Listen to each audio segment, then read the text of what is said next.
बिस्मिल्लाहिर्रहमानिर्रहीम।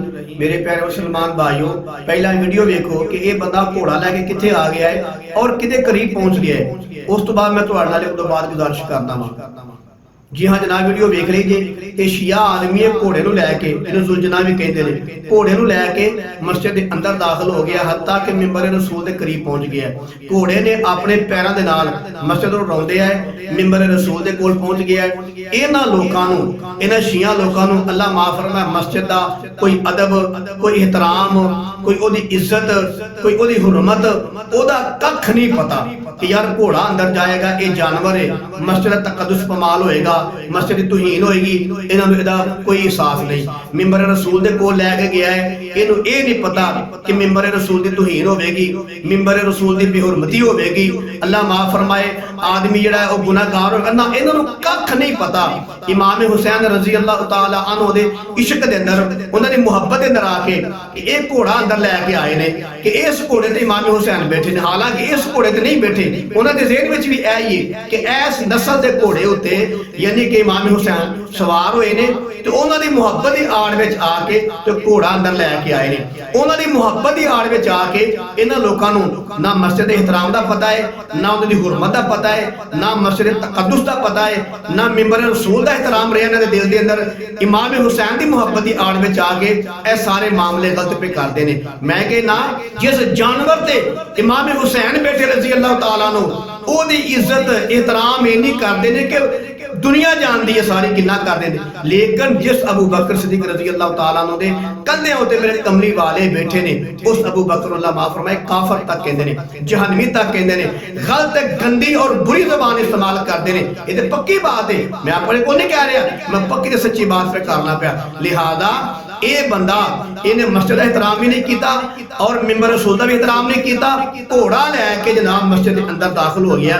मैं पूछना चाहना वा कि यह जो तेरा अमल है, ये अमल किदे तो साबित है? मैं ना शिया का कोई मौलवी होवे इस बात का जवाब देवे, चाहे आसिफ अलवी होवे, चाहे शहनशाह नकवी होवे, चाहे मौलवी यासिन कादरी होवे, चाहे फजल हमदर्द होवे, चाहे मौलवी तलाड़ा होवे, कोई बड़े तो बड़ा मौलवी इन्होंने मैं चैलेंज करना कसम खुदा साबित कर दो कि इमाम हुसैन रजी अल्लाह तआला अन्हु तो बाद उन्होंने किसी बेटे ने ज़ैनुल आबिदीन रजी अल्लाह तआला अन्हु ने, या मोहम्मद बाकर रजी अल्लाह तआला अन्हु ने, या जाफर सादिक रजी अल्लाह तआला अन्हु ने, या उनकी अगली औलाद ने हसन अस्करी तक किसी भी अहले बैत शहजादे ने, लड़के ने, या किसी भी अहले बैत फर्द ने इमाम हुसैन की मुहब्बत की आड़ में आके घोड़े मसीती वाड़े ने, घोड़े मिंबर रसूल दे कोल लैके गए ने। एक हवाला पेश कर नाल मौलवी सुल्तान दलाइल मौलवी यासिन कादरी, एक हवाला पेश कर दे।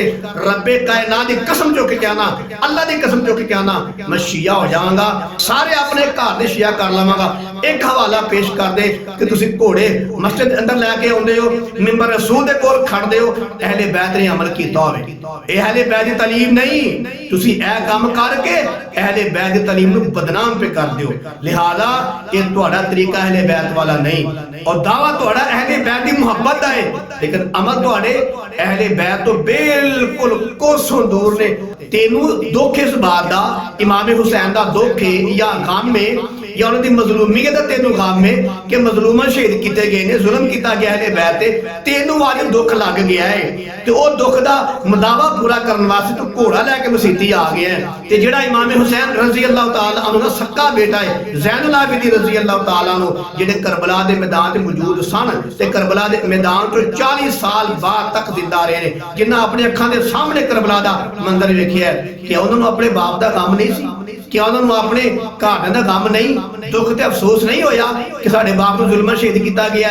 लेकिन उन्होंने अपने अखां सामने सब कुछ वेख के ते घोड़े नूं, उन्हां कोल घोड़ा भी इमाम हुसैन वाला ही रजी अल्लाह तआला अन्हु वाला, उन्हां कोल घोड़े भी उन्हां वाले मौजूद सन। वो अपने बाप दी या उन्हां दी मजलूमीयत दी आड़ विच आके या उन्हां दी मुहब्बत दी आड़ विच आके उन्हां ने इमाम हुसैन यानी कि अपने वालिद साहब दा घोड़ा मसीती नहीं वाड़िया, मिंबर रसूल दे कोल नहीं आंदा, उन्हां ये काम नहीं कीता अहले बैत ने। और तुसी किहड़े अहले बैत नूं मानदे हो? तुसी किहड़े अहले बैत दे उसवा हज़रत ते चलदे हो पे? तुसी किहड़े अहले बैत दे कौल ते फेल नूं मानदे हो पे? ऐ ते अहले बैत दा अमल नहीं। उन्हां दा बेटा ज़ैनुल आबिदीन रज़ी अल्लाह तआला अन्हु, अगों उन्हां दा बेटा मुहम्मद बाकर रज़ी अल्लाह तआला अन्हु, अगे फिर इमाम जाफर सादिक रज़ी अल्लाह तआला अन्हु, फिर मूसा काज़िम रज़ी अल्लाह तआला अन्हु, रज़ा अली तकी अली नकी अली हसन अस्करी, उन्हां दे जेड़े जिन्ने भी अहले बैत टुरिया कौन, किसे अहले बैत दा शहजादा, किसे अहले बैत दा बच्चा, बुढ़ा, नौजवान, औरत, किसे ने भी इमाम हुसैन रज़ी अल्लाह अन्हु दी मुहब्बत दी आड़ विच आके उन्हां दे सही जेड़ा ओरिजिनल घोड़ा है उन्हां दा, उन्हां मस्जिद च नहीं आंदा, मिंबर रसूल दे कोल नहीं आंदा। क्योंकि अहले बैत जेड़े ने मस्जिद दा तकद्दुस जानदे ने, मिंबर रसूल दा तकद्दुस जानदे ने, मस्जिद दा एहतराम जानदे ने, नबी दे मिंबर दा एहतराम ते नामूस इज्जत जानदे ने। तुसी लोग नहीं जानदे, तां जो जानवर जेड़ा है तुसी मस्जिद दे अंदर लैके आए हो, मस्जिद दी हुरमती कीती है, ठीक है, ते दस दे तुसी की हो कि असीं इमाम हुसैन दे आशिक हां, इमाम हुसैन दे मनण वाले हां, जबकि इमाम हुसैन रज़ी अल्लाह तआला दे सकियां बेटियां ने ए अमल नहीं कीता। मालूम होया ए जेड़ा भी अमल इन्हां ने कीता है, घोड़ा मस्जिद लैके आउंदा, मस्जिद तकद्दुस नूं पामाल करन दा, मस्जिद दी बेहुरमती करन दा, मस्जिद दी तौहीन करन दा ते मिंबर रसूल दी तौहीन करन दा, ए अहले बैत दा अमल नहीं। ए इन्हां दे अपने बनाए हुए तरीकेकार ने, इन्हां दी अपनी खराफात ने। इन्हां खराफात दा, इन्हां बुरे और घटिया अमल दा अहले बैत नाल कोई ताल्लुक नहीं। ना नबी दा फरमान मुबारक है, ना इमाम हुसैन रज़ी अल्लाह दा फरमान मुबारक है, ना उन्हां दे अहले बैत को जिन्ने चले ने किसी दा भी ए अमल ते फरमान मुबारक नहीं। ए इन्हां दे बनाए हुए अपने तरीके ने, जिहदी वजह तो अल्लाह माफ फरमा अहले बैत दी तालीमात नूं बदनाम भी करदे ने। लिहाजा मेरे प्यारे मुसलमान भाईओ, इन्हां लोकां कोलों अपना ईमान बचाओ। कायनात दे विच, दुनिया दे विच सब तो कीमती चीज इंसान दा ईमान है।